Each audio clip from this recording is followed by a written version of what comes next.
اولمپیک له کوم وخت نه اولمپیک د اسلام نه مخکې هغه د یونانیانو د حکومت فلسفه په دې کې پرته ده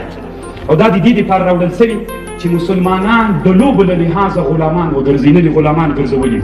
په افغانستان کې موږ داسې ډاکټر لرو چې کله په پاکستان په ترکیه په هند کې عملیات وي دا ډاکټر ور وغواړي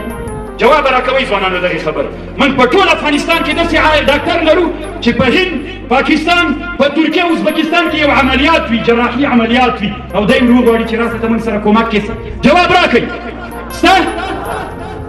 داسې عالم شته چې دنیا کې نړیوال علما د دنیا د موږ د دیني علومو چې هلته یو مسله یې نه حل کېږي له افغانستان نه یو عالم ور وغواړي شته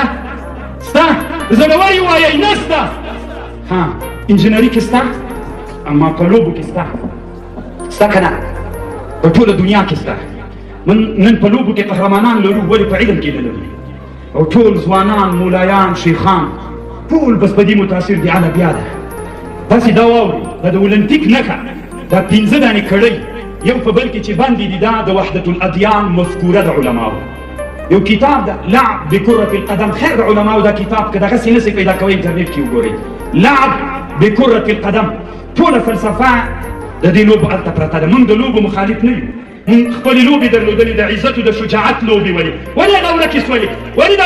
هغه د خوسي لوبه داسې ببره لوبه وه داسې شجاعه لوبه وه د غېږې لوبه داسې د شجاعت لوبه وه کفري نړۍ موږ ته تاسې فکر ونه کوئ چې د کفري نړۍ کافران به په دې نه کې ناستلي چې مسلمانانو ته داسې لوبې ورکړو چې دوی نه هغه هیبت او دبدبه یوس نن یې موږ نه هیبت او دبدبه وړې ده موږ په څه لګیا یو ته ولې لږ الله به رحم کړي فلانکی ملام چې غږېږي ډېر د میډیا ډېر خوند ورکړي چې ځان مشهور کړي ما کوه علماو داسې موږ ډېر مسؤلیتونه دي راځئ په دغه کښېنو چې موږ څنګه وکړی شو چې خپل ملت ته په سوونو لوبو کې یوه لوبه انتخاب کړو داسې لوبه انتخاب کړو چې خپل ځوان نسل کې شجاعت او اسلامي فکر واچوي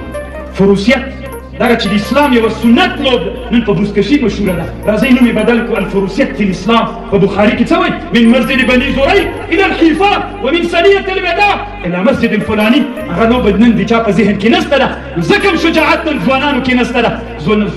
د ځوانانو فکریه داسې جوړه شوې چې باید د ما او د جلۍ په مابین کې فرق نه وي نو که خبرې ډېر رانه اوږدې شوي بښنه غواړم السلام علیکم علماو بیا مو وایم مسؤلیت مو ډېر ده